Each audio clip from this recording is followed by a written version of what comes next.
Welcome to Raj news. మీ సిల్వేరి శ్రీశైలం. ఒక్క ఓటమి 100 తప్పుల కార్యక్రమానికి స్వాగతం. Where is Prabhakar Rao IPS? Nation wants to know. దేశం మొత్తం వెతుకుతున్నటువంటి ఒకే ఒక్క అధికారి మాజీ ఇంటెలిజెన్స్ చీఫ్ ప్రభాకర్ రావు. ఆరోగ్యం చికిత్స నిమిత్తంతోని బీఆర్ఎస్ పార్టీ ఓడిపోయిన కొన్ని గంటల్లోనే అమెరికాకు వెళ్ళిపోయినటువంటి ప్రభాకర్ రావును ఎప్పుడు అధికారులు పట్టుకొస్తారంటని చెప్పి ఆసక్తికరంగా తెలంగాణ ప్రజలు ఎదురుచూస్తున్నారు. హైదరాబాద్ నగర పోలీస్ కమిషనర్ కూడా ఆసక్తికరమైనటువంటి వ్యాఖ్యలు ఈరోజు చేయడం జరిగింది. ప్రభాకర్ రావు గారి కీలక పాత్ర, అదేవిధంగా ఎంతోమంది రాజకీయ పార్టీల నాయకులు తమ స్వార్థ ప్రయోజనాల కోసం పోలీస్ యంత్రాంగాన్ని ఉపయోగించుకోవడమే కాకుండా వ్యక్తిగత జీవితాలను కహనం చేశారనేటటువంటి అభియోగాన్ని సీనియర్ పోలీస్ అధికారులు అభియోగిస్తుండడంతో ఒక్కసారిగా తెలంగాణ రాష్ట్రంలో ఎంతటి విధ్వంసం జరిగిందని చెప్పి సాధారణమైనటువంటి ప్రజలు భయభ్రాంతులకు గురవుతున్నటువంటి పరిస్థితులు ఉన్నాయి. బీఆర్ఎస్ పరిపాలనలో వ్యాపారులు, ప్రతిపక్ష నాయకులు, ఈవెన్ స్వపక్ష నాయకులు కూడా అభద్రత భావంతో పరిపాలన కొనసాగించారనేటటువంటి వాస్తవాలు జీర్ణించుకోలేకపోతున్నారు. అసలు విధ్వంసానికి మెజర్మెంట్ పెట్టేటటువంటి కొలమానం ఇప్పుడున్నటువంటి రాజ్యాంగ వ్యవస్థలో లేకపోవడం అనేటటువంటిది అందరినీ విస్మయపరుస్తుంది. అసలు ప్రభాకర్ రావు గారి నేతృత్వంలో జరిగినటువంటి విధ్వంసాలు ఎన్ని, వీటికి ఎక్కడ ఫుల్ స్టాప్ పడుతుంది అనేటటువంటి ప్రశ్న ఇన్ఫినిట్గా మిగులుతుంది. ఈరోజు రాజ్ న్యూస్ ఒక్క ఓటమి 100 తప్పుల కార్యక్రమంలో ప్రముఖ రాజ్యాంగ నిపుణులు, జాతీయ అంతర్జాతీయ స్థాయిలలో వివిధ కోర్టులలో ప్రాక్టీస్ చేస్తున్నటువంటి డాక్టర్ ధరణికోట సుయోధన్ గారు మనకు స్టూడియోలో గెస్ట్గా ఉన్నారు. Warmly welcome him. అదేవిధంగా బండారు రామ్మోహన్ రావు గారు సీనియర్ పొలిటికల్ అనలిస్ట్ మనకు లైవ్లో అందుబాటులో ఉంటారు. కావేటి శ్రీనివాస్ గారు కూడా ఇంటర్నేషనల్ అటర్నీ మనకు లైవ్లో అందుబాటులో ఉంటారు.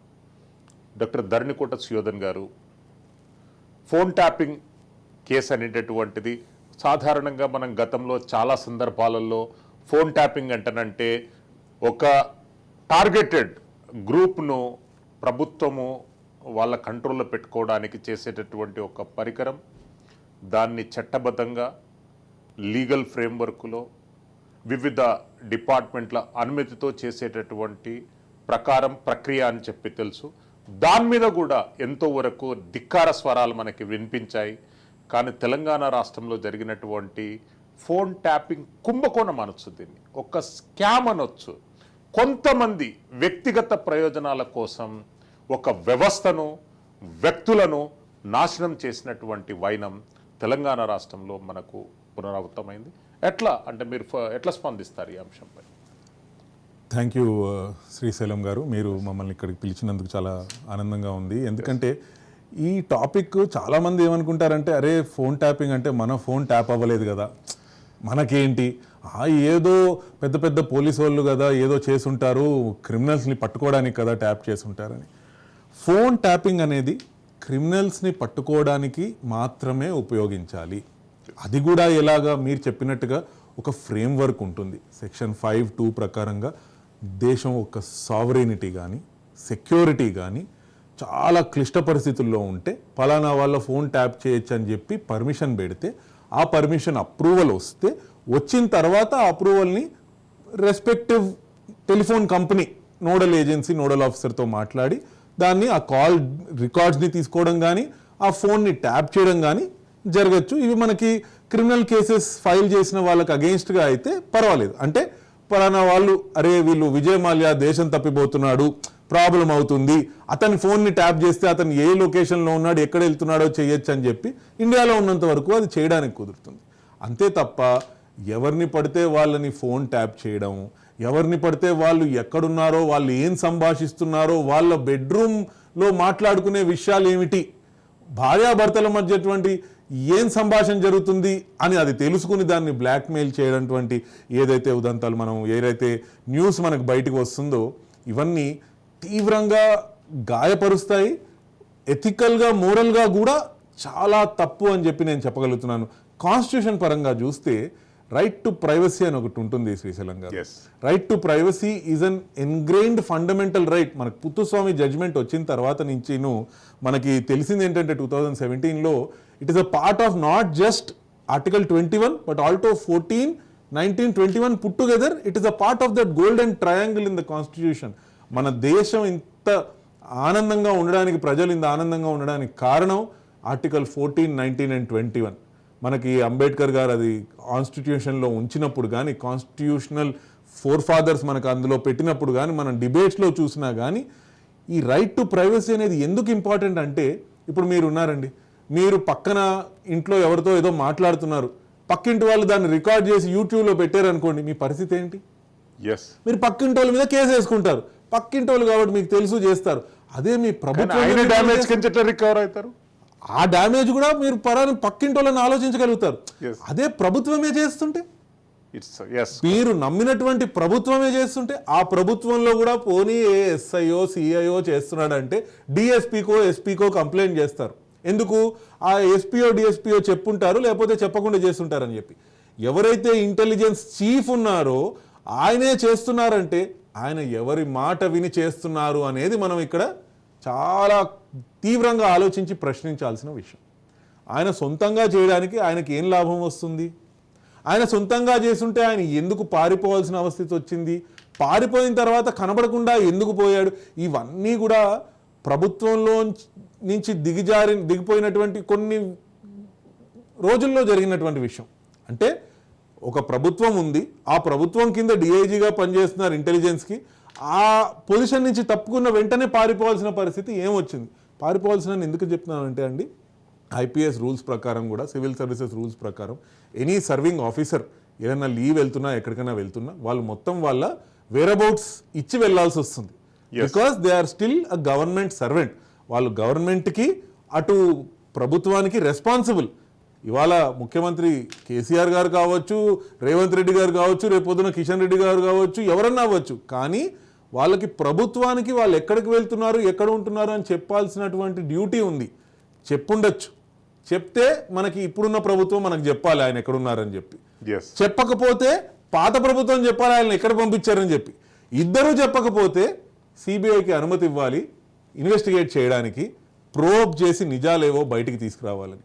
బికాజ్ నాకు తెలిసినంత వరకు ఆయనకు తెలిసినన్ని నిజాలు ఒకవేళ బయట రాష్ట్రాలకు కానీ, బయట దేశాల చేతుల్లో కానీ, మనకి అవసరం లేనటువంటి ఈ ఫోర్డ్ ఫౌండేషన్లు, అలాంటి వ్యవస్థలు ఏవైతే ఆక్స్ఫామ్లు, కొన్ని ఆర్గనైజేషన్స్ ఉన్నాయన్నమాట, ఏవైతే భారతదేశానికి అగెయిన్స్ట్గా కలిసి కూటమిగా వర్క్ చేస్తున్నాయో, వాళ్ళ చేతుల్లో ఇతను పడితే మన రాష్ట్రానికి, మన దేశానికి ఎంత పరువు నష్టము, ఎన్ని రకాల ప్రాబ్లమ్స్ కాదు, దేశ భద్రతకు కూడా ముప్పు వాటిల్లేటటువంటి అవకాశం ఉంది. అందుగురించి ప్రభాకర్ రావు గారిని కంపల్సరీగా అరెస్ట్ చేయవలసిన గురుతరమైనటువంటి బాధ్యత తెలంగాణ పోలీసుల పైన ఉంది.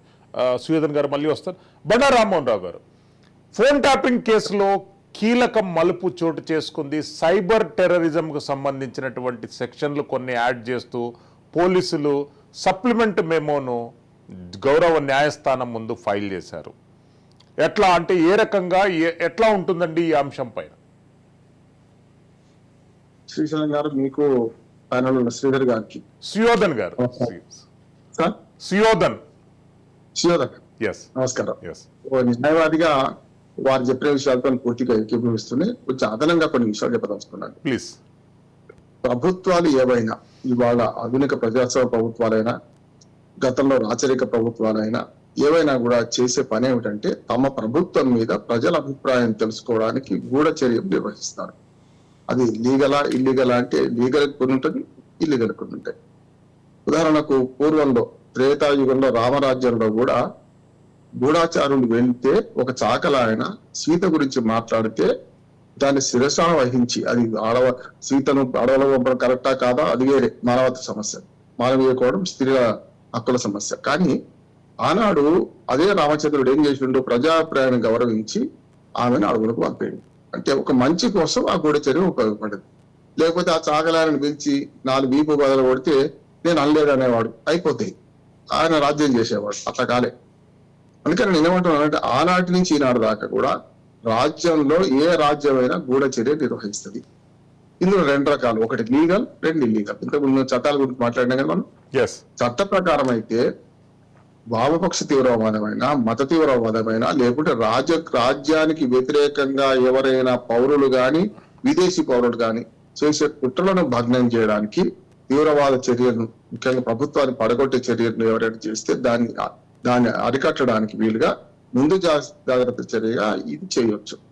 మనకు టెలిగ్రాఫ్ చట్టం ప్రకారం స్పష్టంగా ఆదేశాలు ఉన్నాయి, నిబంధనలు ఉన్నాయి. దానిలో రాష్ట్ర హోంశాఖ నుంచి ప్రతిపాదన పోతే, ఎందుకంటే మనకు కేంద్ర ప్రభుత్వ పరిధిలో కొన్ని అంశాలు ఉంటాయి, విదేశీ వ్యవహారాలు, రక్షణ, కరెన్సీ, పోస్టల్, ఇట్లా టెలిగ్రాఫ్, ఇవన్నీ వాళ్ళ పరిధిలో ఉన్నాయి, వాళ్ళ అంశాలు, కేంద్రానికి కేటాయించిన అంశాలు. కనుక అందులో చూస్తే టెలిగ్రాఫిక్ చట్టం అనేది కేంద్రానికి సంబంధించింది కనుక అక్కడ హోమ్ మినిస్టర్ సెక్రటరీతో పర్మిషన్ తెచ్చుకొని లీగల్ గా చేయొచ్చు. ఇక్కడ మన ఫోన్ ట్యాపింగ్ ఏదైతే ఉందో తెలంగాణలో, ఇది పూర్తిగా దానికి సంబంధించిన అంశం కాదు. అట్లా చేస్తే ఎవరైనా ఏమంటారు. కాకుండా చేసిన సంగతి కనుక దానిలో 2 ఉన్నాయి. ఒకటేమో రాజకీయ ప్రత్యర్థులను దెబ్బతీసే చర్య ఇది. అంటే ఓ రకంగా రాజకీయ ప్రత్యర్థులు అంటే వేరే పార్టీ వాళ్ళు అనుకోవాల్సిన అవసరం కూడా లేదు. శ్రీశైలం గారు తమ పార్టీ వాళ్ళ మీద కూడా ప్రయోగించిండు. ఈటల రాజేందర్ బీఆర్ఎస్ లో ఉన్నప్పటి నుంచి కూడా, అంటే ఏ ఒక్క లీడర్ మీద అని కాదు, అందరు ఎమ్మెల్యేల మీద ప్రయోగించారు, మినిస్టర్ల మీద కూడా ప్రయోగించారు. చివరకు హరీష్ రావు గారి మీద కూడా, హరీష్ రావు గారు కూడా స్కానర్ లో ఉండే. ఖచ్చితంగా నేను అదే అంటున్నాను. ఇప్పుడు తస్మతీయులు ఏం లేదు, తమ భేదాలు లేవు. కత్తికి 2 వైపులా పదును ఉంటదండి శ్రీశైలం గారు. ఇప్పుడు కత్తి కోసేవాడికి తప్పు, కత్తి తప్పు కాదు. కత్తితో కూరగాయలు కోయొచ్చు, మెడకాయలు కోయొచ్చు. ఇది కత్తి లాంటిది. ఏదైతే వీళ్ళు చేసిన పని కత్తితో ఏం చేశారు, అటు రేవంత్ రెడ్డి ఓటుకు నోటు కేసులు అప్పటి నుంచి నడుస్తుంది. నోటు కేసులు దొరకడం, రేవంత్ రెడ్డి దొరికిందంటే ఆనాడు ఫోన్ ట్యాపింగ్ జరిగింది లెక్క. తర్వాత Rohit Reddy case, farm house case చూసాం కదా. రోహిత్ రెడ్డి ఎప్పుడు అప్రూవర్ గా మారిపోయిండు, దొరికిన తర్వాత, దొరికితే దొర కావడానికి అప్రూవర్ గా మారిపోయిండు. నిజంగా చేసిన కుట్ర జరిగింది అక్కడ బీఆర్ఎస్ ఎమ్మెల్యేలను కొనుగోలు. అట్లానే ఇప్పటిదాకా చూస్తే అనేక మంది, మీరు అన్న హరీష్ రావు గారిని కూడా 6 నెలలు ఎందుకు పక్కకు పెట్టారు మనకు కేసీఆర్ గారు, ఏది మంత్రివర్గంలో చేర్చుకోకుండా 2వ సారి గెలిచిన తర్వాత. ఎందుకంటే ఈ 650 కోట్ల రూపాయలు కాళేశ్వరంలో భోంచేసిండు అనే సమాచారం ఉండడం, ఆయన కొందరితో సంప్రదిస్తున్న సమాచారం ఉండడం, మామూలు కాకుండా పోతుందని, ఇవన్నీ అంటే అస్మదీయులు తస్మదీయులు లేదు, అన్ని పార్టీల వాళ్ళతో సహా తన పార్టీ వాళ్ళను కూడా కేసీఆర్ గారు తన గూఢచర్యంతో ఇట్లా చేసిందని నాకు అర్థమవుతుంది. అందుకని ఇక్కడ ఏంటంటే 2 రకాల ఫోన్ ట్యాపింగ్ లో జరిగిందని నేను అనుకుంటున్నాను శ్రీశైలం. ఎందుకంటే మన పత్రికా వార్తలు ఇంకా పూర్తిగా బయటకు రావాల్సి ఉన్నది కనుక నేను ఒకటేమో ప్రతిపక్షం మీద ప్రయోగించింది, రెండోది అది ఎట్లా పోలీస్ శాఖ చేసే పని ఎట్లా చేస్తుంది, అది ఏది తీవ్రవాద చర్యలు అరికట్టడానికి, లేకపోతే ఇతరత్ర సంఘ విద్రోహులను అరికట్టడానికి, ఇవన్నీ చేస్తుంది. దానిలో ప్రాసెస్ లో జరుగుతుంది, డ్యూ ప్రాసెస్ లో అది పెద్దగా ఎవరి జోక్యం ఉండదు. కొన్నిసార్లు ముఖ్యమంత్రికి కూడా చెప్పరు. ఉదాహరణకు గతంలో హైదరాబాద్ ఓల్డ్ సిటీలో మతకాలంలో బాగా జరిగేవి. కానీ ఎన్టీ రామారావు గారు వచ్చినాక ఏం చేసిండు, అయ్యా ఇది కరెక్ట్ కాదు, మీరు చేయాల్సిన పని చేయండి, నేను కానీ నా పార్టీ సభ్యులు కానీ, నా పార్టీ ఎమ్మెల్యేలు కానీ, మంత్రులు కానీ జోక్యం చేసుకోరన్నారు. ఫ్రీనెస్ ఇస్తే ఏమైంది, మతకాలంలో ఆగిపోతాయి కదా. ఇది అంతే. అందుకని వాడి పనులు వాడు చేసుకుంటూ పోతారు. ఇక్కడ జరిగింది ఏంటంటే, ఒకటి అపోనెంట్స్ మీద ప్రయాణించాడు రేవంత్ రెడ్డి ప్రధాన సాక్ష్యం. ఆయన ఏమన్నాడు, నా ఫోన్లు ట్యాప్ అవుతున్నాయి, దయచేసి నాతో ఫోన్ లో మాట్లాడకండి, వాట్సాప్ లో కూడా మాట్లాడకండి, ఏదైనా ఉంటే డైరెక్ట్ గా నాకు ఇంటికి వచ్చి మాట్లాడండి, లేకపోతే నేనే ఆఫీస్కి వస్తాను మాట్లాడండి అని ఆయన బహిరంగ ప్రకటన చేశారు. మనం చూసాం అప్పుడు. అదొకటి. రెండోది ఏంటంటే అస్మదీయుల మీద తస్మదీయుల మీద ప్రయోగించడంతో పాటు సామాన్య పౌరుల మీద కూడా ప్రయోగించడం నాకు అర్థమవుతుంది. ఒకటి సినిమా ఏది మన సెలబ్రిటీస్ మీద ఒకటి, రెండోది వ్యాపారవేత్తల మీద. అంటే ఒకసారి నేరానికి అవకాశం ఇచ్చినప్పుడు వీళ్ళందరూ ఏం చేస్తారంటే, వీధి గుండాలు లాంటి వాళ్ళు వీళ్ళందరూ కూడా పోలీసులు అని పేరు ఏమంటారు దాన్ని, డ్రెస్ తొడుక్కున్న పోలీసులు. కానీ వీళ్ళు ఏం చేశారంటే, తాము ఈ ప్రభుత్వం చెప్పిన పనులతో పాటు అదనంగా, అంటే చూసి రమ్మంటే కాల్చి వచ్చినట్టు ఈ పని చేస్తూనే వీళ్ళు చేసిన పని ఏంటంటే, రాజకీయ ప్రత్యర్థుల మీద వీటి మీద పైనుంచి నా ఉద్దేశం దారాలు వేరే ఉన్నాయంటున్నాను. ఈ తోలుబొమ్మల ఆటలో పైన దారాలు వేరే, ఆడించే చెయ్యి వేరే ఉన్నది, ఆ చెయ్యి బయటపడాలి. అది ఇప్పుడు బయటపడదు, లీగల్ గా చాలా ప్రాసెస్ ఉంది కనుక. రెండోది ఏం చేశారంటే, వీళ్ళు తమంతా తాము అంటే కేసీఆర్ కేటీఆర్ ఇంకెవడో చెప్తే కాదు, వీళ్ళు చేసిన పని ఏంటంటే ఈ పోలీసులు ఎవరైతే డిఎస్పీ నుంచి పండితరావు లేకుంటే రకరకాల తిరుపతి అన్న వీళ్ళందరూ ఉన్న వీళ్ళు చేసిన పని ఏంటంటే డీజీపీ దాకా వీళ్ళు చేసిన పని ఏంటంటే వాళ్ళ వ్యక్తిగత స్వార్థానికి డబ్బులు సంపాదించుకోవడానికి సెలబ్రిటీస్ వాళ్ళని టార్గెట్ చేసుకున్నారు. అట్లాగే రెండో టార్గెట్ చేసుకున్నది ఏంటంటే ముఖ్యంగా వ్యాపారవేత్తలు, అంటే వ్యాపారవేత్తల సంభాషణను విని వారి ద్వారా డబ్బులు పొందినట్టు మొన్నటి ఈ మధ్యన కంప్లైంట్ చేశారు కదా, ఏది నన్ను పండితరావు పిలిపించి ఇట్లా మాట్లాడిండు నా దగ్గర డబ్బులు తీసుకున్నాడని కొత్త కంప్లైంట్ కూడా మొన్ననే వచ్చింది. అంటే ఇవన్నీ చూసుకుంటే మనకి ఏంటంటే ఈ టెలిఫోన్ ట్యాపింగ్ తో పాటు 20 కంప్లైంట్లు ఈ 4 అధికారుల మీద రాష్ట్ర వ్యాప్తంగా నమోదయ్యాయి. అవును, అంతిమంగా ఒక మాట చెప్తాను, అంటే ఇవన్నీ వీళ్ళు సొంతంగా చేసింది. నా ఉద్దేశం అంటే రాజకీయ ప్రత్యర్థుల మీద కానీ ఇతరత్ర తమ అన్నాయిల మీద కానీ తమ పార్టీ వాళ్ళ మీద కానీ ఎవరు తోక జాడించకుండా ఉంటారంటే కొన్ని వాళ్ళ సంభాషణలు విని వాళ్ళని బ్లాక్మెయిల్ చేయడానికి సొంత పార్టీ వాళ్ళను బయట వాళ్ళను ఇది ఏమో ప్రభుత్వం వాడుకున్నది కాదంటలేదు. కానీ ఇది కాకుండా సొంతంగా వీళ్ళు చేసిన కుంభకోణాలు చాలా పెద్ద, ఇంకొక ఆర్థిక కుంభకోణాలు కూడా ఇవి.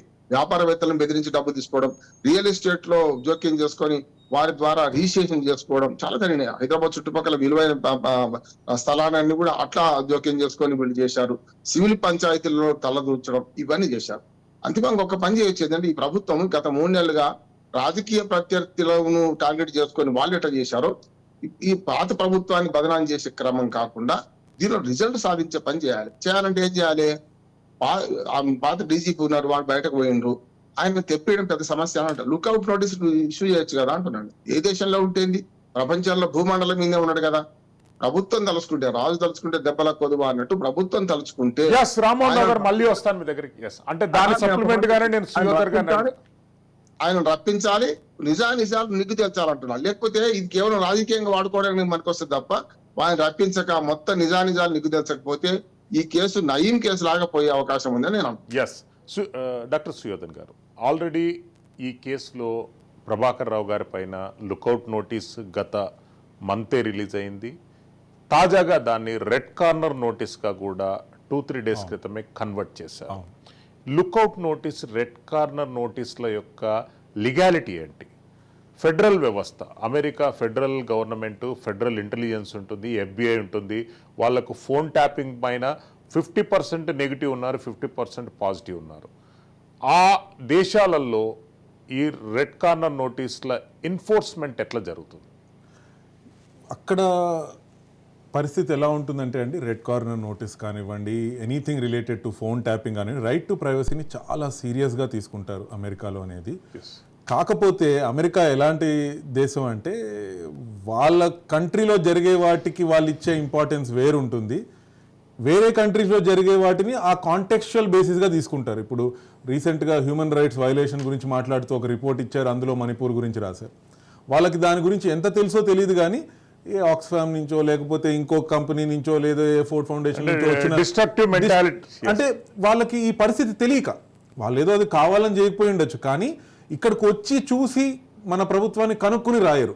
వాళ్ళు ఏదైతే NGOs ఉంటాయో లేకపోతే ఏవైతే ఈ నాన్ గవర్నమెంటల్ నాన్ కార్పొరేట్స్ ఉంటాయో వాటి నుంచి ఇన్ఫర్మేషన్ని సేకరించి ఈ జర్నలిస్ట్ నుంచి మీడియా నుంచి వచ్చిన ఇన్ఫర్మేషన్ బట్టి వాళ్ళు ఇన్వెస్టిగేట్ చేసి రాస్తారు, కానీ డైరెక్ట్గా రాకపోవచ్చు. ఆ బేసిస్ మీద వాళ్ళు ఓకే ఈ మనిషి ఇక్కడికి భయంతో అక్కడ ఆయనని పర్సిక్యూట్ చేస్తారు కాబట్టి వచ్చారా అని చెప్పి ఆలోచించే ఒక కోణం ఉంటుంది.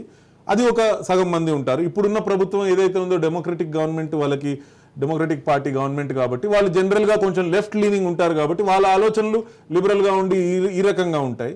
ఎలక్షన్స్ అయిన తర్వాత కన్జర్వేటివ్ పార్టీ వస్తే వాళ్ళు అరే ఇది రైట్ టు ప్రైవసీకి సంబంధించింది, ఏదైతే ఏమైంది, ఇతను తప్పు చేశాడు కాబట్టి ఇతను శిక్ష పడించాల్సిందే అని చెప్పి ఆ ఆలోచన ఇంకో రకంగా ఉంటుంది.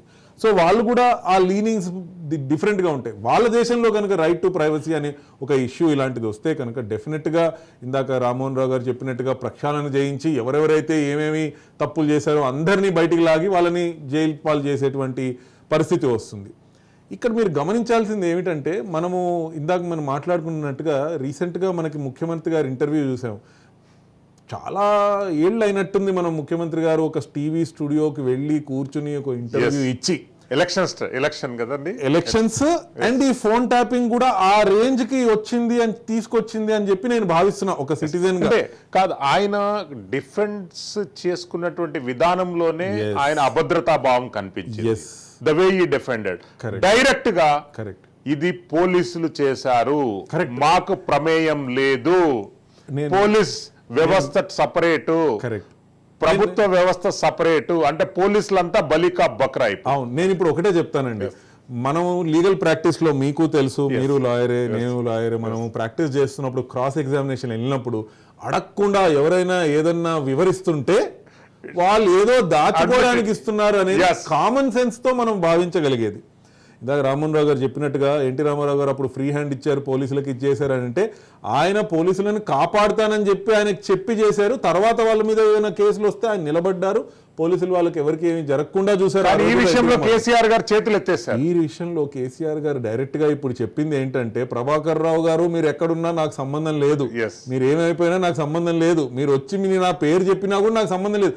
ఇంకా ఆయన పట్టుకున్నది లేదు, ఈయన పేరు చెప్పింది లేదు, జరిగింది లేదు. నేను ఇంకొక విషయం చెప్తానండి. మనం ఈ యాంగిల్లో వెళ్తే ఇన్వెస్టిగేటివ్ ప్రాసెస్తో ముందుకు వెళ్తే ఏం జరుగుతుందంటే, వాళ్ళు ప్రభాకర్ రావు గారు కానీ ఇప్పుడు పట్టుకున్న పోలీసు వాళ్ళు కానీ వాళ్ళందరిలో ఒకవేళ ఎందుకు చేశారు అని అంటే డబ్బుల కోసం చేసి ఉండొచ్చు, లేకపోతే పొలిటికల్ కోసం చేసి ఉండొచ్చు. ఏమి చేసినా కూడా మినిస్ట్రీకి తెలియకుండా చేశారు అనుకోవడం ఒక పెద్ద ఏమంటారంటే మనకి ఆకాశంలో స్వర్గాన్ని చూపిస్తున్నట్టుగా అనమాట.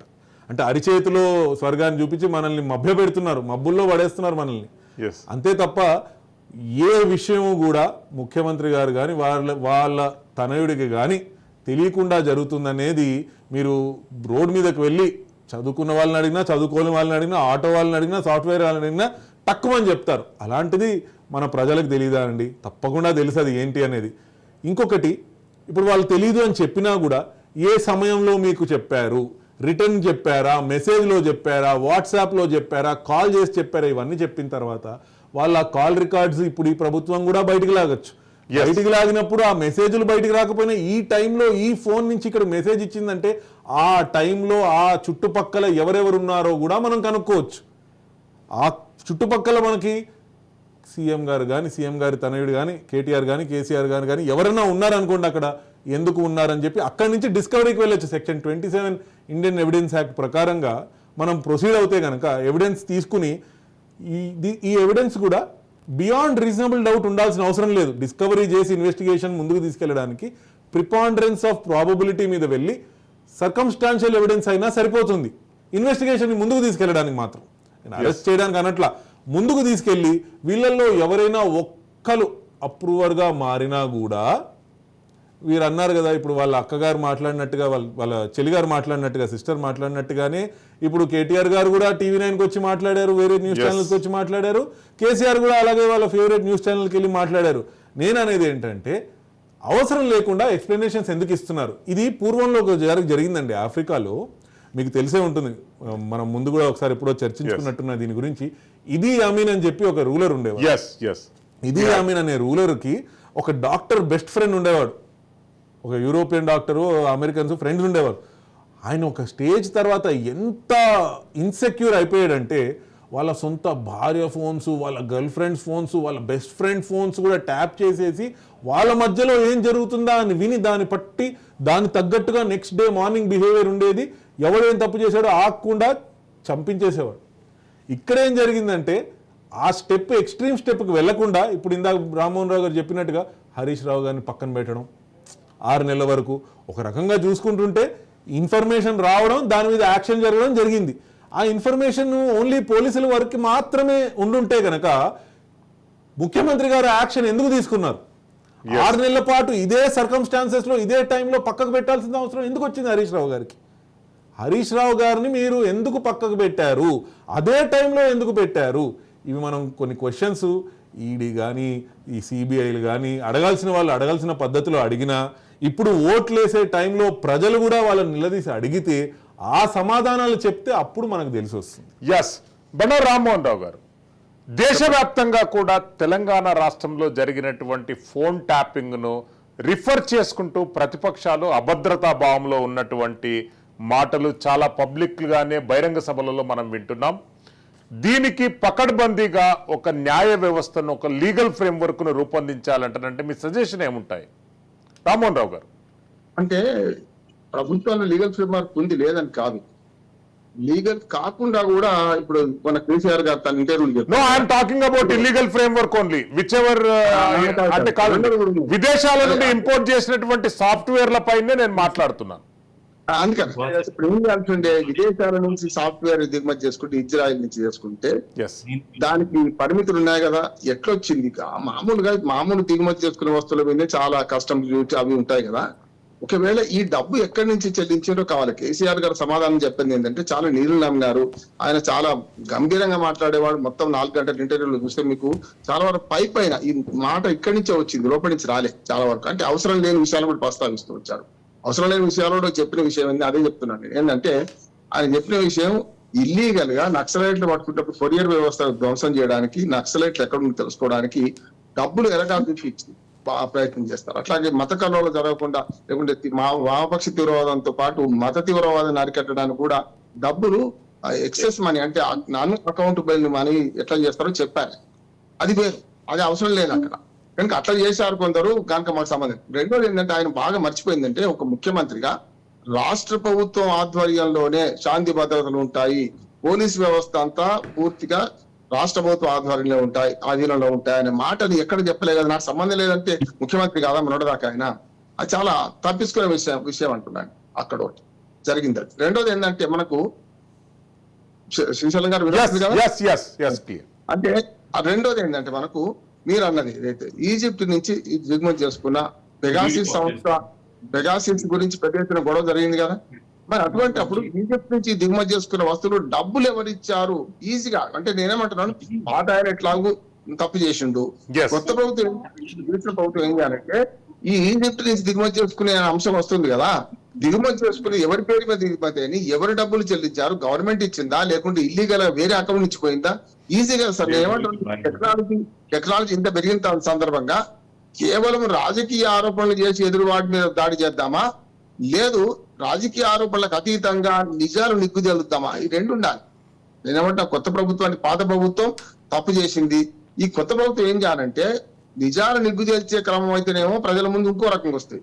కేవలం పుకాలు శికాలు చేయిద్దాం అనుకుంటే రకరకాలు చేయొచ్చు అంటున్నాను. అందుకనే ఈ ఈజిప్ట్ నుంచి దిగుమతి చేసుకున్న వాడికి డబ్బులు ఎక్కడి నుంచి పోయినాయో ఖచ్చితంగా పట్టుకోవచ్చు, ఎక్కడ ఎవరి పేరు వారి పరికరాలు వచ్చినాయి పట్టుకోవచ్చు. మూడోది ఏంటంటే ప్రభుత్వం బాధ్యతారాహిత్యంగా గత ప్రభుత్వం కానీ ఇప్పుడు కానీ, గత ప్రభుత్వం కేసీఆర్ గారు ఓ టీవీ ఇంటర్వ్యూలు చెప్పినట్టు అంత ఆషామాషిగా జరగదు, ఇది మాకు సంబంధం లేదు అనడానికి వీలు లేదు. ఆ అన్అకౌంటెడ్ మనీ కూడా, ఆ ఇల్లీగల్ డబ్బును కూడా ఎవరిస్తారు, ప్రభుత్వమే ఇస్తుంది. ప్రభుత్వమే ఈ పలానా సోర్స్ పట్టుకోండి, ఒక డబ్బులు పెట్టండి అని చెప్పి చూస్తాం. కాశ్మీర్ తీవ్రవాదులు పట్టుకోవడానికి కూడా కేంద్ర ప్రభుత్వం కూడా ఇస్తుంది డబ్బులు. ఏ ప్రభుత్వం ఈ పని చేస్తుంది, కానీ లీగల్ అమౌంటే ఉంటుంది. అమౌంట్ ఇచ్చేటప్పుడు ఎవరికి ఇచ్చామని చెప్పరు, కానీ కంప్లైంట్ ఎవరు చేశారు, ఎవరికి డబ్బులు ఇచ్చాము, ఎవరు అప్రూవర్ గా మారారు, ఎవరు ఒప్పందించారు, ఎవరు దాని లోతుపాతులు తెలుసుకొని చెప్పారు, ఇవన్నీ చెప్పరు. కానీ కేసీఆర్ గారు పూర్తిగా తప్పించుకున్నారు. ఇప్పటి ప్రభుత్వం ఆ పని చేయొద్దు అంటున్నాను స్పష్టంగా. ఆయన రెడ్ కార్నర్ నోటీస్ వచ్చింది, ఆయన పట్టుకొని తీసుకురావాలి. నిజంగానే కేసీఆర్ చేయమన్నారా కేటీఆర్ చేయమన్నారా చెప్పాలి. రెండు మాత్రం నేను అంటున్నాను, లీగల్ గా కొంత జరిగింది, ఇల్లీగల్ గా జరిగింది ఏమో రాజకీయ ప్రత్యర్థులు, లేకపోతే స్వపక్షంలోని ప్రత్యర్థులు, లేకపోతే స్వపక్షంలో రేపు తోకదాడిద్దాం అనుకున్న వాళ్ళని పట్టుకోవడానికి చేసిండ్రు.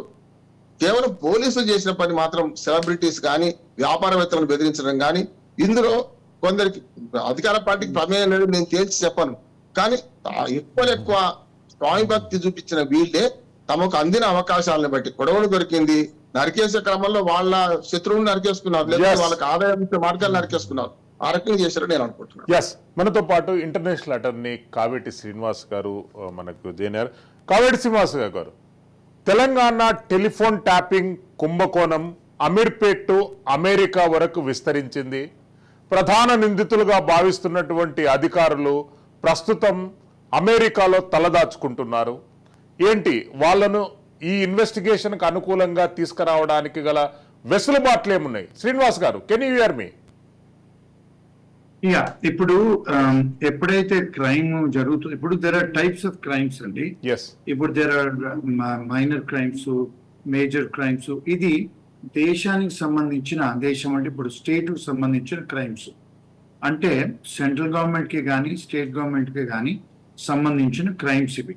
ఎప్పుడైతే నేషనల్ సెక్యూరిటీ థ్రెట్, నేషనల్ సంబంధించిన దేశానికి సంబంధించిన అఫెన్సెస్ అవుతే వాళ్ళు నార్మల్గా మన గవర్నమెంట్ వాళ్ళు ఆ పర్టికులర్ అమెరికన్ గవర్నమెంట్ని అడగొచ్చు, like can you please extradite the criminal అని. వాళ్ళు ఏం చేస్తారంటే, అంటే డిప్లొమాటిక్ రిలేషన్స్లలో మన గవర్నమెంట్ వాళ్ళు అడిగితే అమెరికన్ గవర్నమెంటే కానీ వేరే గవర్నమెంట్స్ కూడా వాళ్ళని అరెస్ట్ చేసి ఎక్స్ట్రడైట్ చేస్తారు. ఎక్స్ట్రడైట్ చేస్తే ఎక్స్ట్రడిషన్ ఇస్ అంటే అక్కడి నుంచి డిపోర్ట్ చేస్తారు, వీసా క్యాన్సిల్ చేసి. It is a serious offence అండి. అలాంటిది జరిగినప్పుడు వాళ్ళ పాస్పోర్ట్ రద్దు చేస్తారు, డిప్లొమాటిక్ ఛానల్స్లలో అరెస్ట్ చేసి పైలట్కి ఇస్తారు, అంటే వాళ్ళు హ్యాండ్ కఫ్ చేసేసి అక్కడి నుంచి తీసుకొచ్చి ఇక్కడ పోలీస్కి అప్పచెప్తారు. అప్పచెప్పిన తర్వాత this are all done diplomatic. ఒకటి. రెండోది ఏంటి అంటే, నార్మల్గా కూడా అంటే వాళ్ళు ఎప్పుడు చేస్తారు అన్నది ఒక క్వశ్చన్. నార్మల్గా ఇంటర్నేషనల్ లా ఏమంటదంటే, if the offence is in India and if the offence is same, అది కూడా అఫెన్స్ కింద పరిగణించినప్పుడు, ఆ దేశం అమెరికా లాంటి దేశము ఇది అఫెన్స్ కింద పరిగణించినప్పుడు డెఫినెట్ గా పంపించేస్తారు. ఇంకొక విషయం ఏంటంటే, ఇప్పుడు వైర్ ట్యాపింగ్ అనేది, టెలిఫోన్ ట్యాపింగ్ అనేది అమెరికాలోనైనా ఇక్కడనైనా వితౌట్ ది ప్రాపర్ ఛానల్ గా, వితౌట్ ప్రాపర్ అంటే ఇప్పుడు ఇక్కడ ఇంతకుముందు వారు అన్నట్టు, రామ్మోహన్ గారు అన్నట్టు దేశానికి సంబంధించింది అయితే ఎప్పుడైతే యూ కెన్ సి డిప్లొమాటిక్ కాకుండా ఇండియాలో కూడా ఇంటెలిజెన్సీ కానీ అదైనా ఇదైనా వాళ్ళు ఎప్పుడైతే రికార్డింగ్ చేస్తారో for the interest of the country అంటారు. When there is an interest of the country involved then it is okay. But when this, ఇప్పుడు ఇక్కడ సంఘటన చూస్తే తెలంగాణలో ఇంట్రెస్ట్ ఆఫ్ ద దేశం స్టేట్ లేదు, ఇంట్రెస్ట్ ఆఫ్ పర్సనల్ ఇంట్రెస్ట్ ఉంది. ఇక్కడ వాళ్ళు డబ్బు సంపాదించుకోవడానికి, వాళ్ళ పార్టీ కోసం ఫండింగ్ చేసుకోవడానికి, వాళ్ళ పార్టీ పవర్లో రావడానికి, వాళ్ళు విమానాలు కొనుక్కోవడానికి, వాళ్ళు పార్టీని ఎస్టాబ్లిష్ చేసుకోవడానికి నేషనల్ లెవెల్లో, దానికోసం వాడారు ఇది. అంటే this is not for the state. ఇప్పుడు మనం డెమోక్రసీలో it is of the state, for the state and for the state and మన ప్రజల కోసం ఎన్నుకోబడ్డ డెమోక్రసీ. ఇక్కడ చూస్తే it is only personal gains, వీళ్ళందరివి కుటుంబానివే చేసినప్పుడు obviously the law says if it is done for the personal thing, it cannot be protected under that. So ఇక్కడ ప్రొటెక్షన్స్ ఉండవు. ప్రొటెక్షన్స్ అంటే దీన్ని ఏమంటారంటే ఇమ్యూనిటీ అంటారు. లెజిస్లేటర్స్ కి, ఎమ్మెల్యేకు, సిటిజన్స్ కు వాళ్లకు ఇమ్యూనిటీస్ ఉంటాయి. ఇక్కడ ఇమ్యూనిటీ లేదు వీళ్లకు. వై? బికాస్ ఇక్కడ చూస్తుంటే ఈ ఆఫీసర్స్ ఏవైతే వాళ్ళు చెప్తున్నారో, వాళ్ళు ఏం చెప్తున్నారు, బిగ్ బాస్ చెప్తేనే చేశాము. ఇప్పుడు ఈ పోలీస్ ఆఫీసర్స్ కూడా ఆ ఎలక్షన్ టైంలో డబ్బులు పట్టుకోవడం, బీజేపీ వాళ్ళని టార్గెట్ చేయడం, కాంగ్రెస్ వాళ్ళని టార్గెట్ చేయడం, this is purely political to win the elections. Srinivas గారు మళ్ళీ వస్తాను మీ దగ్గరికి. టెక్నికల్ గా ఏదైనా డేటాను అఫెన్స్ కు గురైనప్పుడు దాన్ని ప్రిజర్వింగ్ టైం అనేటటువంటిది ఒక లిమిటెడ్ ఫ్రేమ్వర్క్ లో ఉంటుంది. ఇక్కడ గత 10 సంవత్సరాల నుండి ప్రతిరోజు ఎక్కడో ఓ రకంగా ప్రజల్ని ఇబ్బంది పెట్టే విధంగా ఈ క్రైమ్లో యాక్టివిటీస్ కొనసాగాయి. 2 ఇయర్స్ మనకు టెక్నికల్గా డేటా రిట్రీవ్ అయ్యేటటువంటి ఛాన్సెసే మనకు చాలా ఉన్నాయి. 2 ఇయర్స్ అబౌట్ అటువంటి డేటా ఈ ఇన్వెస్టిగేషన్లో ఎట్లా రిట్రీవ్ అవుతుంది? తెలంగాణ పోలీసులు నమోదు చేసినటువంటి పలు ఎఫ్ఐఆర్లలో డేటా బేస్డ్ ఎక్స్పర్ట్ ఎవిడెన్స్ అనేటటువంటిది చాలా కీలకంగా మారబోతుంది. వాటి గురించి మీరు ఇన్వెస్టిగేషన్ అధికారులకు ఏం టిప్స్ ఇస్తారు? ఇన్వెస్టిగేషన్ అధికారులకు మనం టిప్లు ఎక్కడ ఇస్తాం, వాళ్ళు ఎక్కడ వింటారు, కానీ మనం చెప్పుకోవడానికి ఒక విషయం అయితే డెఫినెట్గా మాట్లాడుకోవచ్చు కిషన్ గారు. ఈ కాల్ డేటా రికార్డ్స్ అనేవి కానీ, కాల్ ఇన్ఫర్మేషన్స్ కానీ 2 రకాలుగా సేవ్ అవుతాయి. ఒకటి టెలికాం కంపెనీలో సేవ్ అవుతాయి, వాళ్ళు 2 ఏళ్ల తర్వాత వరకు ఉంచొచ్చు అని యూనిఫైడ్ లైసెన్స్ అగ్రిమెంట్ అని ఒకటి ఉంటుంది కదా, దాన్ని అమెండ్ చేసి 1 ఇయర్ కాకుండా 2 ఇయర్స్ ఇంక్రీజ్ చేశారు సెంట్రల్ గవర్నమెంట్. ఇట్లా కేసెస్కి వాటికి ఉపయోగపడుతుంది, డేటా రిటెన్షన్ అవసరము, ఆర్కైవింగ్ అవసరం అని చెప్పి. ఇంకొకటి ఏంటంటే ది అదర్ యాంగిల్, మనకి any data which is digitally entered anywhere ఏదో రకంగా ఇట్ ఈస్ రిట్రీవబుల్. మనకి there are processes which can be used సర్వర్స్లో కానీ, ఒక మన ఏమంటారు మెమరీ కార్డ్లో కానీ ఈ మన బ్యాకప్ తీసుకునేటువంటి మెమరీ డివైసెస్లో కానీ ఏదైనా సరే ఎనీ ఇన్ఫర్మేషన్ ఉంటే మనం అది డిలీట్ చేస్తే డిలీట్ చేసినట్టు కాదు. మీకు కూడా తెలుసు, మనం ఫోన్లో ఏమైనా డిలీట్ చేసేస్తే మనం వెళ్ళి జగదీష్ మార్కెట్కి వెళ్ళి 100 రూపాయలు ఇస్తే వాడు మళ్ళీ దాన్ని కొంచెం రిట్రీవ్ చేయగలుగుతాడు. అదే మన దగ్గర బాగా డబ్బులు ఉన్నాయనుకోండి, ఎన్ని ఫార్మాట్ చేసిన ఫోన్ నుంచి కూడా వాడు రిట్రీవ్ చేయగలుగుతాడు. అది ఎంత పర్సంటేజ్ రిట్రీవ్ చేయగలుగుతాం, ఏం చేయగలుగుతాం అనేది అది టెక్నికల్ ఆస్పెక్ట్. దాని పొలిటికల్ విల్ పవర్ మీద మనం ఎంత వరకు వెళ్ళి దాన్ని వెనక్కి తీసుకురాగలుగుతాం అనే దాన్ని బట్టి ఉంటుంది. కాకపోతే నేను దాన్ని ఇంకొక యాంగిల్ నుంచి చూడమంటున్నానండి. ఇప్పుడు ఈ 2 years లిమిటే తీసుకుందాం. మీరు చెప్పినట్టుగా 10 ఏళ్ల నుంచి ఇన్వెస్టిగేషన్ జరుగుతుంది. ఈ గత 2 ఏళ్లుగా ఫోన్లను మనం చేసి ఇది మనం ఎంత తొందరగా ఎంత త్వరగా మనం ఇన్వెస్టిగేషన్ కంప్లీట్ చేసుకుని ఎంత త్వరగా మనం రిట్రీవ్ చేసుకుని దాన్ని పక్కబందీగా పక్కన సేవ్ చేసుకోగలిగితే మనం అంత త్వరగా మనం ఈ కేసుని ఒక కొలిక్కి తీసుకెళ్ళగలుగుతాం. ఇంకో యాంగిల్ ఏంటంటే పర్సనల్ డివైసెస్. అందరి పర్సనల్ డివైసెస్ అయితే పడేయలేదు కదా. ఎవరెవరైతే ఇన్వాల్వ్ అయి ఉన్నారో కొంతమంది దగ్గర ఆ డివైసెస్ ఇంకా ఉంటాయి, ఆ డివైసెస్ ఎక్కడో దగ్గర ఉంటాయి. ఒకవేళ మనం సో ఆ డివైసెస్ ని మనం ఫిజికల్ గా తీసుకోగలిగితే ఆ డివైసెస్ నుంచి కూడా మనం డేటాను రిట్రీవ్ చేసుకోగలుగుతాము. జియో పొజిషనల్ శాటిలైట్స్ ఉంటాయి. ఈ పీపుల్ ఎక్కడి నుంచి మాట్లాడారు, ఈ మనుషులు ఏ లొకేషన్ నుంచి మాట్లాడారు, ఎంతసేపు మాట్లాడారు అనేవి కూడా మనం వాటి నుంచి కూడా రిట్రీవ్ చేసుకోగలుగుతాం. అంటే డేటా అనేది ఒకటే పరంగా ఒకటే చోట కాకుండా వేరే వేరే చోట్ల వేరే వేరే విధాలుగా సేవ్ అయి ఉంటుంది. కాబట్టి మల్టీ ప్రాంగ్డ్ అప్రోచ్ తీసుకుని ఇన్వెస్టిగేషన్లో అన్ని రకాలుగా ఒకటేసారి ట్రై చేస్తే, అలాగే చేస్తున్నారని మనం అనుకుందాము, అలాగే ట్రై చేస్తే కనుక కుదురుతుంది. ఇవి జనరల్గా సెంట్రల్ ఏజెన్సీస్ దగ్గర అయితే they have more band width. ఇలాంటి ఇన్వెస్టిగేషన్ జరపడానికి they need a cyber command centre. మనకు ఉన్నది సరిపోదు అనట్లేదు, కానీ మనకి ఉన్నదానికంటే మనం ఎక్కువ కావాలి అనుకుంటే సెంట్రల్ ఏజెన్సీస్ని కూడా ఇన్వాల్వ్ చేయాలి. నాకు తెలిసి ఎవరు కూడా ఓన్లీ హైదరాబాద్ నుంచి కూర్చుని తెలంగాణలో మాత్రమే మాట్లాడి చేయరు. పలానా వాళ్ళు ఇక్కడ ట్రావెల్ చేస్తూ బెంగళూరుకి వెళ్ళారు అనుకోండి, వైజాగ్ వెళ్ళారు, విజయవాడ వెళ్ళారు, సూర్యాపేట దాటారు, మనకి నందిగామ దాటితే ఆంధ్రప్రదేశ్కి వెళ్ళిపోతాం. అంటే మన జ్యూరిస్డిక్షన్ ఉండదు తెలంగాణది. అప్పుడేంటి పరిస్థితి? సో డెఫినెట్గా సిబిఐని కానీ నేషనల్ ఇన్వెస్టిగేటివ్ అథారిటీని ఏజెన్సీస్ని కానీ ఉపయోగించి వాళ్ళకు ఉన్నటువంటి సైబర్ కమాండ్ని సైబర్ టెక్నాలజీని కూడా వాడితే తప్ప మనము ఈ కేసు ఎండింగ్కి వెళ్ళలేము.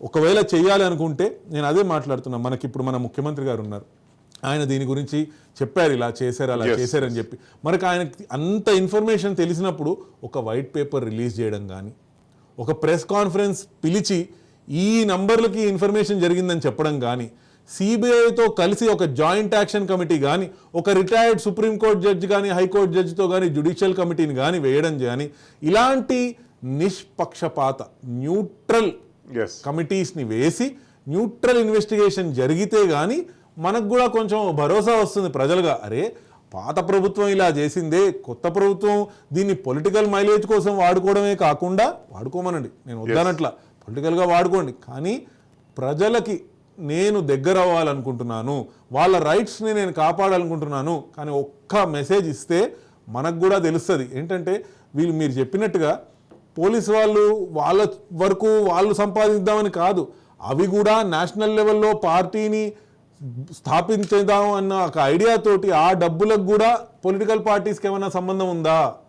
ఈ పోలీసు వాళ్ళు ఏవైతే బ్లాక్ మెయిలింగ్ చేశారంటున్నారో ఉట్టి పోలీసు వాళ్ళు చేశారంటే నేను మాత్రం ఒప్పుకోనండి. ఎందుకంటే చాలా ఈజీ చేయడం ఏమిటంటే పోలీసు వాళ్ళు చేశారు, అరే ఐఏఎస్ వాళ్ళు చేశారు, ఐపీఎస్ వాళ్ళు చేశారని చెప్పి వాళ్ళ మీద వేసేయడం కరెక్ట్ కాదు. వాళ్ళు ఎందుకు చేశారు అనేది కనుక్కోవాలి. వాళ్ళ మీద ఒత్తిడి ఉంటుంది.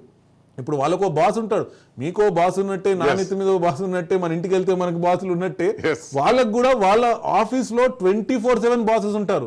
ఈ సీనియర్ పొజిషన్స్లో ఉండే వాళ్ళకి ఉద్యోగం 24/7 ఉంటుంది. వాళ్ళకి ఎంత ప్రెషర్ ఉంటుంది, ఆ పని చేయకపోతే వాళ్ళ పరిస్థితి ఏమిటనేది కూడా వాళ్ళకి తెలుసు. కాబట్టి ఎంత ప్రెషర్లో వాళ్ళు ఎవరికి రిపోర్ట్ చేస్తున్నారు అనేది మనం గమనించాలి. ఆ రిపోర్టింగ్ చేస్తున్న వాళ్ళని వాళ్ళ పేరు చెప్పినా చెప్పకపోయినా వాళ్ళని కూడా ఇన్వెస్టిగేట్ చేయాల్సిందే. ఆ మంత్రులు ఎవరు, ఏ మంత్రులకి వాళ్ళు ఏ టైంలో రిపోర్ట్ చేశారు అనేది మన ముఖ్యమంత్రి గారు బయటపెట్టి వాళ్ళని కూడా ఇన్వెస్టిగేట్ చేయిస్తే అప్పుడు మనకి సమాధానాలు వస్తాయి. వాళ్ళు కనుక నోరు మూసుకుని ఉన్నారనుకోండి, అప్పుడు వాళ్ళ కాల్ డేటా రికార్డ్స్ తీసి వీళ్ళెవరెవరితో మాట్లాడుతున్నారని చెప్పి పబ్లిక్గా ఈ కాన్వర్జేషన్స్ ఏంటి అనేది ఆడియో టేప్స్, అప్పుడు నిరా రదియా టేప్స్ ఎట్లా లీక్ చేశారో బయటకు వచ్చారు, అలాగే ఇప్పుడు కూడా ఈ టేప్స్ అన్నీ కూడా బయటకు వస్తే తప్ప మనకి ఎవరితోటి ఏం మాట్లాడారు అనేది ఎప్పటికీ తెలియదు. ఎస్, బండారు రామ్మోహన్ రావు గారు, గత 10 సంవత్సరాల నుండి బీఆర్ఎస్ బాధితుల సంఖ్య కొన్ని వందలలో ఉంది. వాళ్ళు అప్పుడు ఫిర్యాదు చేసుకోలేకపోయారు. ఒకవేళ ఇప్పుడు ఫిర్యాదులు నమోదు చేస్తే చర్యలు తీసుకునేటటువంటి లీగల్ ఫ్రేమ్వర్క్ ప్రస్తుత ప్రభుత్వ దగ్గర, ప్రస్తుత ఇన్వెస్టిగేషన్ అధికారుల దగ్గర ఉందంటారా? ఖచ్చితంగా చట్టం చెప్తుంది కదా, కాజ్ ఆఫ్ యాక్షన్ ఎప్పుడు మొదలవుతుంది? ఫిర్యాదు దాఖలు చేసినప్పటి నుంచి. కనుక ఫిర్యాదు ఇచ్చారంటే ఇప్పుడు న్యాయం జరుగుతున్న నమ్మకంతో ఇచ్చారు. ఇప్పుడు నయీము అక్రమ చర్యలు చాలా జరుగుతున్నాయి. నయీము ఎప్పుడైతే ఎన్కౌంటర్ చేయబడ్డాడో చాలా ఫిర్యాదులు వచ్చినాయి కదా, దాన్ని ఆ ప్రభుత్వం దాచిపెట్టింది, దాన్ని సర్ప్రైజ్ చేసిందని. నేనేమంటున్నానంటే ఇవాళ ఆధునిక యుగంలో శ్రీశైలం గారు, మీకు సెల్ ఫోన్ గతంలో స్విచ్ ఆఫ్ చేసి దొరకకపోయింది. అట్లా కాదు, మీరు స్విచ్ ఆఫ్ చేసి దాన్ని డిస్ట్రాయ్ చేసి బొందలో పడేసినా కూడా మనం దాన్ని ట్రేస్ చేయగలుగుతున్నాం. అందుకని సెల్ ఫోన్ మనకు మన కనుగొనడంలో పోయిన సెల్ ఫోన్ రికవరీలో మనం అగ్రభాగంలో మన తెలంగాణ ఐటీ అంత అద్భుతంగా పనిచేస్తుంది పోలీస్ శాఖ. ఇక్కడ ఏమవుతుందంటే ఇంతకుముందు సుయోధన్ గారు చెప్పినట్టు మనకు పంజగుట్ట పోలీస్ స్టేషన్ లో జరిగిన దానిలో పంజగుట్ట పోలీసులో చాలా మంది ఉన్నారు, అందరినీ ఒకసారి మార్చారు అనుకోండి, వాళ్ళ పర్సనల్ ఫోన్స్ తీసుకున్నా వస్తుంది. పలానా వాడికి ఫోన్ చేయమని చెప్పి కేవలం ఎస్ఐఓ డిఎస్పీ చేసిన దానికన్నా వీళ్ళ ఫోన్ నుంచి కూడా కొందరు చేసి ఉంటాం, వేరే ఫోన్. రెండోది అండి, 18 ఫిర్యాదులు దాఖలైన వాళ్ళ ఈ 18 ఫిర్యాదుదారులు ఎవరైతే రామ్మోహన్ రావు గారు, కొద్దిగా టెక్నికల్ ప్రాబ్లం. కావేటి శ్రీనివాసరావు గారు, ఫెడరల్ గవర్నమెంట్, ఫెడరల్ సిస్టమ్ ఉన్న దగ్గర రైట్ టు ప్రైవసీ ఎంత సీరియస్గా కన్సిడరేషన్ చేస్తారో అదే విధంగా నేషన్ ఫస్ట్ అనేటటువంటి స్లోగన్ కూడా వాళ్ళు అంతే సీరియస్గా తీసుకుంటారు. ప్రభాకర్ రావు గారు చికిత్స నిమిత్తం ఇప్పుడు అమెరికాలో తలదాచుకున్నారు. ఆయన అరెస్టుకు ఫెడరల్ గవర్నమెంట్, అమెరికన్ గవర్నమెంట్ ఎంతవరకు కోఆపరేట్ చేస్తుంది? డిప్లొమాటిక్ రిలేషన్షిప్స్ లో గవర్నమెంట్స్ డూ కోఆపరేట్. ఎందుకు? ఇప్పుడు we are having good relationship with India and America, number 1. Number 2, ఇప్పుడు ఇండియాలో ఏదైతే అఫెన్సెస్ వీళ్ళు కమిట్ చేశారో they are all called felonies in America. Felonies అంటే 1 to 10 years కానీ 30 years కానీ 100 years కానీ ఇంప్రిజన్మెంట్ అవ్వచ్చు.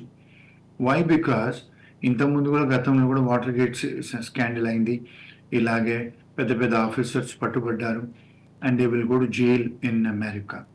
ఎందుకంటే ఇప్పుడు మీరు చూసుకుంటే ట్రంప్ టైంలో Trump political advisers, Trump lawyers, Trump accountants, Trump political canvassing వాళ్ళందరూ కూడా జైలు పోయారు. ఇప్పుడు ఆయన రేపు మాపు కూడా పోతాడు అండ్ దే ఆర్ డిస్క్వాలిఫైయింగ్ కూడా అవుతాడు ప్రెసిడెంట్ ఎలక్షన్స్లో. If you see the law, if you see the Western world, the rule of law prevails. Yes. ఇప్పుడు మన దగ్గర ఏంటి అంటే అన్ఫార్చునేట్ థింగ్ ఏంటంటే one must understand the Constitution of India. ఇప్పుడు there are three branches of government. One is legislative assembly and parliament. These are lawmakers and these are representatives of people. వాళ్ళు ఏదైతే లా make చేస్తారో for the interest of public, interest of the country చెయ్యాలి, not interest of them, interest of the country. Number 1. Number 2, bureaucracy ఉంది. బ్యూరోక్రసీకి ఎవరు? IAS IPS ఆఫీసర్లు and secretary ఉంటాడు, that is executive branch. And number 3, legislative, executive and judicial. Court దాకా ఎందుకు పోతాము? when these both agencies fail, let me explain to you. ఇప్పుడు legislature లో pass అయిన లాస్ ఒకవేళ కాన్స్టిట్యూషన్ విరుద్ధంగా ఉంటే many times even laws pass అయినవి కూడా క్వశ్చనబుల్ అయ్యి కోర్టులలో డిస్క్వాలిఫైను దాన్ని ఈవెన్ రద్దు చేసిన సంఘటనలు చాలా ఉన్నాయి. Because they are ultra vires constitution. అంటే any law which is made in the parliament it has to be within the constitution అండి. ఇప్పుడు ఎగ్జిక్యూటివ్ ఎవరైతే ఉన్నారో బ్రాంచ్ విచ్ ఇస్ బ్యూరోక్రసీ, ఈ ఐపీఎస్ ఆఫీసర్లు, ఐఏఎస్ ఆఫీసర్లు, బ్యూరోక్రసీ, వాళ్ళు ఏం చేస్తారు? The law which is passed in the parliament is delegated to ఆ లెజిస్లేషన్ ఇస్తారు. ఇచ్చేసిన ఆయన మీరు రూల్స్ రెగ్యులేషన్స్ చేసుకోండి, within the law govern చేసుకొని మీరు రూల్స్ రెగ్యులేషన్ చేసుకోండి. ఆ విధంగా మీకు కొన్ని అడ్మినిస్ట్రేటివ్ లాస్ ఉన్నాయి, దాని ఫ్రేమ్వర్క్ లోనే పనిచేయండి అని ఇస్తుంది ఏది లెజిస్లేచర్, పార్లమెంట్. సో ఈ మూడు విభాగాలు కూడా there is a separation of power doctrine అని ఒకటి ఉందండి.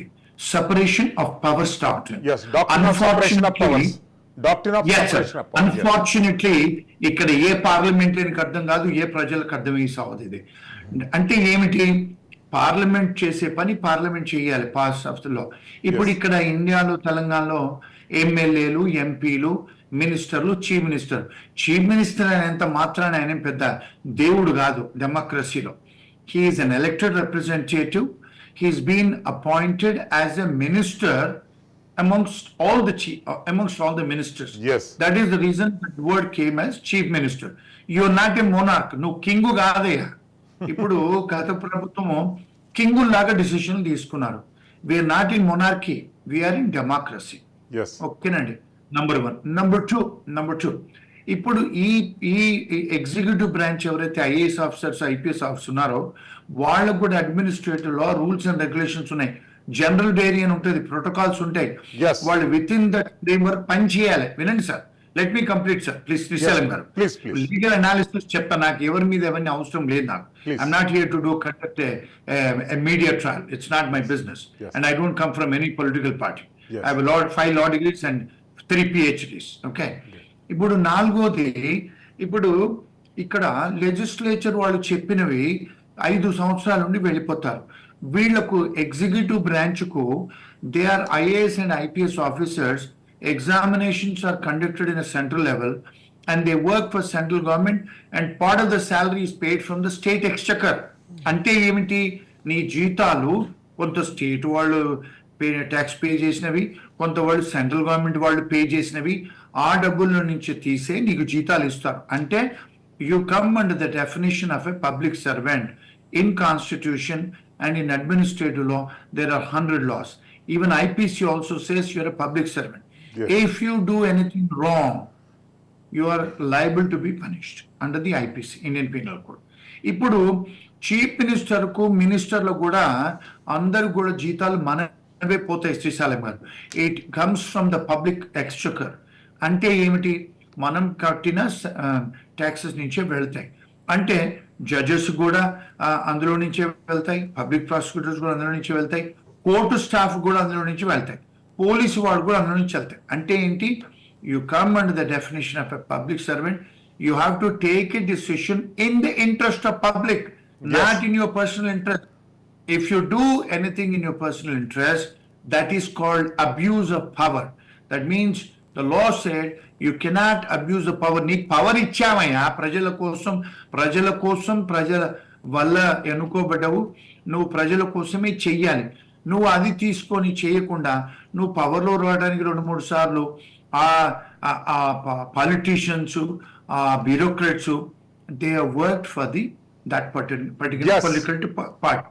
ఇక్కడ శ్రీశైలం గారు, please, nobody has told these things in India. I'm telling you. Yes. Let me complete this sentence. Please, because sir. I don't have no interest in anything. I'm not into any political party. Please. ఇక్కడ ఏమి చెప్తుందంటే, because the chief minister is the number 1 man, lawmaker, and he has a police powers. You must understand under the constitution, a chief minister has a police powers. That is the reason he appoints all the DGPs and IGs. And those IGs and DGPs are all working under the state government. Their salaries, అందుకే Telangana police అన్నారు, central government police అనలే, Telangana police అన్నారు. ఇప్పుడు వీళ్ళంతా Telangana police వాళ్ళు. అంటే మీరు తెలంగాణ గవర్నమెంట్కి ఎందుకు పని చేస్తున్నారు, మీకో లీగల్ అబ్లిగేషన్స్ ఉన్నాయి. At the interest of Telangana ప్రజలు. అంటే ఏమిటి, వాళ్ళ సెక్యూరిటీ ఇంట్రెస్ట్, ఆ స్టేట్ ఇంట్రెస్ట్ కోసం పనిచేయాలి మీరు. ఆ జీతాలు మేము అందుకే ఇస్తున్నాం మీకు. అది తీసుకొని మీరు అబ్యూజ్ ఆఫ్ ద పవర్ చేసి, వాళ్ళు మరి కేసీఆర్ ఇచ్చాడు ఆర్డర్, కేటీఆర్ ఇచ్చాడు నాకు తెలియదు, without the instructions of the boss they said we don't work. ఎందుకు ఇక్కడ, you must understand the motive. ప్రతి లాలో కూడా అఫెన్సెస్ జరిగినప్పుడు మోటివ్ అనేది ఉంటుంది, మనం ఎస్టాబ్లిష్ చేయాలి.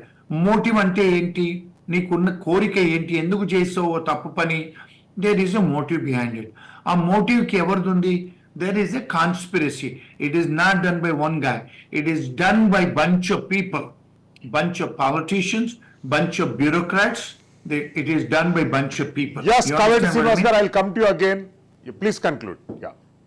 Yes. Yes. So when the bosses are instructing you, when the chief minister or law minister or some minister is instructing the officers, bureaucrats, if the wrongdoings are done by an employee, the employer is liable. That is called master and servant rule. The master is liable for the wrongdoing done by the employees. What does it mean? They are strictly liable. The liability is there strictly on the masters. The masters could be a chief minister. The masters could be an MLA. The masters could be a Yes. minister. Bana They are Rama liable. garu. Sir, Yeah, I'll please, come sir. to you. Yeah. Let me complete, sir. Yes. Now let Please. me complete, sir. Please. Please, Now please. flow both of them. Yes. Let me complete, please. Yes. Second thing is, they are jointly and several liability. I am not talking American law or English law. I'm talking Indian law. Nobody has used these words in India. I've been seeing all the interviews. Nobody understands what is called jointly liable, severally liable. What is the meaning of jointly and severally liable? Severally liable అంటే police వాళ్ళు independent గా కూడా liable. Yes. వాళ్ళకి instruction ఇచ్చిన వాళ్ళు కూడా jointly liable. దీన్ని ఏమంటారు? జాయింట్ అండ్ సెవరల్ లయబిలిటీ అంటారు. మూడో పదం sir, last word. Because when the employee does a wrongdoing, for example, if you're driving a car, your driver is drunk and you're sitting at the back. The driver goes and hits somebody and kills somebody. Police వాళ్ళు driver ని owner ఇద్దరిని కలిసి FIR కట్టి జైల్లో వేస్తారు. Driver and owner is both are liable. This is called master and servant rule. This is a law, English law, common law rule. The ministers and chief ministers are also liable vicariously. Vicarious liability అంటారు. ఇక్కడ ఎన్ని liabilities ఉన్నాయి?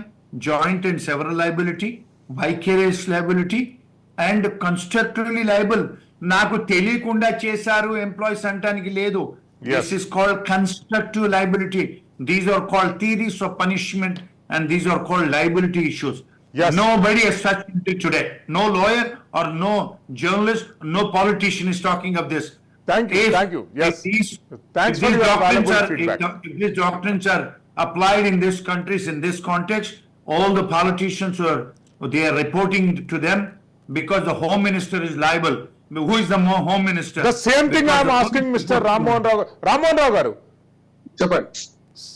Home minister Mahmood అలీని అప్పుడు పనిచేసినటువంటి senior police అధికారులను accused గా చూపెట్టేటటువంటి ఆలోచనలో BRS party అధినేతలు స్పష్టంగా ఉన్నారు. వాళ్ళ కాన్సిక్వెన్సెస్ ఎట్లా ఉండబోతున్నాయి? కన్క్లూజన్ పాయింట్ చెప్పండి. బిగ్ బాస్ ను కనుక్కోవాలి. ఎందుకంటే శ్రీనివాస్ గారు చెప్పిన దానిలో చిన్న అభ్యంతరం ఏంటంటే, Yes. ఎప్పుడు కూడా కార్ లో ఓనర్ వెనక కూర్చుంటే డ్రైవర్ యాక్సిడెంట్ చేస్తే డ్రైవర్ మీద కేసు అవుతుంది, ఓనర్ మీద కాదు. ఎప్పుడైతే ఓనర్ మీద అంటే లైసెన్స్డ్ డ్రైవర్ కాకపోతే, Yes. వీడు పెట్టుకునే తప్పే, లైసెన్స్ డ్రైవర్ కాకపోయినా, ఆ కారుకు కాగితాలు సరిగ్గా లేకపోయినా, మైనర్ డ్రైవింగ్ చేస్తున్నప్పుడు లైబుల్ ఎవరైతారు వాళ్ళు అవుతారు. కానీ ఇక్కడ లైసెన్స్ డ్రైవర్ కానీ ఇంటాక్సికేటెడ్ డ్రైవర్స్ అందరూ. అది ఇప్పుడు ఏమైందంటే Ramon Garu, Yes. I don't know what is your legal background. I'm sorry to say that. Go and check it up. What is called vicarious liability under the motor vehicle law. It's called vicarious liability, joint and several liability, constructive liability. No, that is Three different PhDs subject. in law. Srinivas గారు, that is different subject. We'll come to later. Ramohan రావు గారు conclude చేయండి, నేను conclusion PhDs in law. I practiced in 30-40 countries. Yes. అది లేదు, వ్యక్తిగతంగా లేదు sir. నేను ఒక మాట Go and check it up law.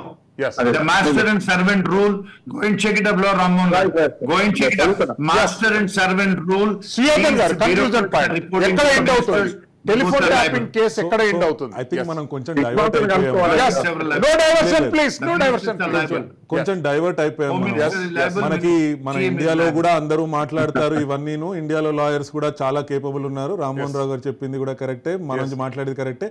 మన మధ్యలో మనం ఎవరు కరెక్ట్ చెప్పామనుకోవడం కరెక్ట్ కాదు. Yes. పాయింట్ ఏంటంటే శ్రీశైలం గారు, అందరూ ఇమోషనల్ గా ఉన్నారు, చార్జ్డ్ గా ఉన్నారు. ఎందుకు అంటే మన రాష్ట్రానికి దేశానికి అన్యాయం జరిగిందని అందరం ఫీల్ అవుతున్నాం. ప్రతి ఒక్కరు ఫీల్ అవుతున్నారు. First point. Yes. Second thing, మన ఇక్కడ ఈ ఛానలే కాదు, వేరే ఛానల్సే కాదు, యూట్యూబ్లే కాదు, ఇంటర్నేషనల్ మీడియా కాదు, ఈ ఫోన్ ట్యాపింగ్ విషయం మీద ఎందుకు ఇంత సీరియస్ అవుతున్నారు అంటే ఫోన్ ట్యాప్ చేయడం చాలా నార్మల్ అని చెప్పి కేటీఆర్ గారు ఒక ఇంటర్వ్యూలో చెప్పారు మేజర్ న్యూస్ ఛానల్ తోటి. దాన్ని ఒక హాస్యాస్పదంగా చాలా క్యాజువల్గా మాట్లాడారు. ఆ క్యాజువల్గా మాట్లాడే పద్ధతి గురించి మీరు అదే యూట్యూబ్లో వచ్చినటువంటి కమెంట్స్ చదివితే 100కి 100 కమెంట్స్లోనూ అక్కడ తండ్రి కొడుకుల్ని ఇద్దరిని తప్పుపడుతున్నటువంటి జనాల్ని మీరు చూస్తారు. మామూలు ప్రజలు అంటే మనలాంటి ప్రజలు కమెంట్ చేసినటువంటి విషయం అంటే ప్రజల నుంచి ఎవరు ఏమీ దాయలేరు. There are 2 courts always. ఒకటి నిజంగా కోర్టుకు తీసుకువెళ్ళి ఏం చేస్తారు, కేసీఆర్ గారిని కేటీఆర్ గారిని జైల్లో పెడతారా, మహమూద్ అలీ కాంగ్రెస్లో జాయిన్ అయిపోయి అప్రూవర్గా మారి వాళ్ళిద్దరు పేరు చెప్తారా, ఇవన్నీ మనం డ్రామా కింద చూసుకోవచ్చు, కోర్టులో జరుగుతుందా లేదా చూడొచ్చు. కానీ ఒక ప్రజా కోర్ట్ అనేది ఒకటి ఉంటుంది డెమోక్రసీ, ప్రజా దర్బార్ అనేది ఒకటి ఉంటుంది. అది ఆల్రెడీ స్టార్ట్ అయిపోయింది. దాని ఒక్క దెబ్బ ఆల్రెడీ బీఆర్ఎస్ మారిన తర్వాత వాళ్ళకి ఏమీ ఫ్యూచర్ లేకుండా అయిపోయింది.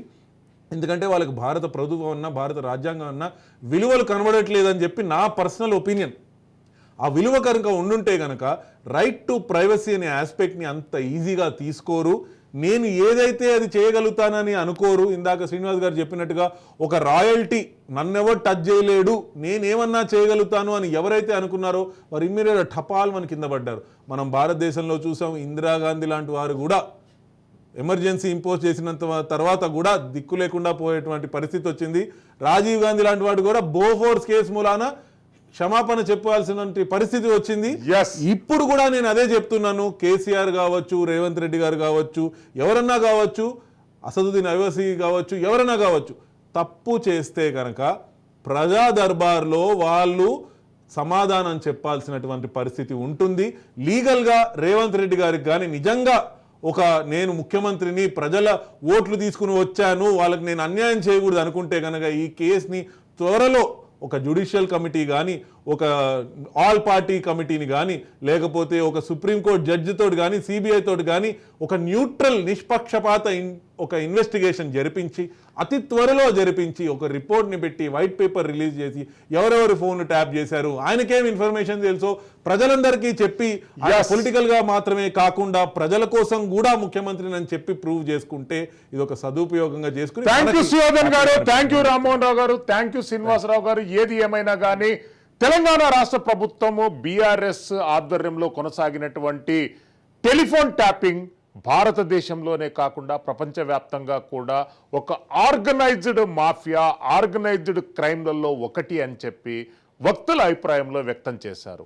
ఇప్పుడు ఇన్వెస్టిగేషన్ కొనసాగుతున్నటువంటి సరళి జరిగినటువంటి క్రైమ్ సాంద్రతకు ఈ ఇన్వెస్టిగేషన్ అధికారుల వ్యవస్థలు సరిపోవు. అందు గురించి కేంద్ర స్థాయిలో పనిచేస్తున్నటువంటి ఏజెన్సీస్ కానివ్వండి, జ్యుడిషియల్ ఎంక్వైరీ కానివ్వండి, జరిగితే మాత్రం టెలిఫోన్ ట్యాపింగ్లో ఎంతమంది బాధితులు ఉన్నారో అంతమందికి న్యాయంతో పాటు దోషులను కఠినంగా శిక్షించేటటువంటి అవకాశం ఉంది అనేటటువంటి అంశాన్ని వక్తల అభిప్రాయంలో వ్యక్తం చేశారు.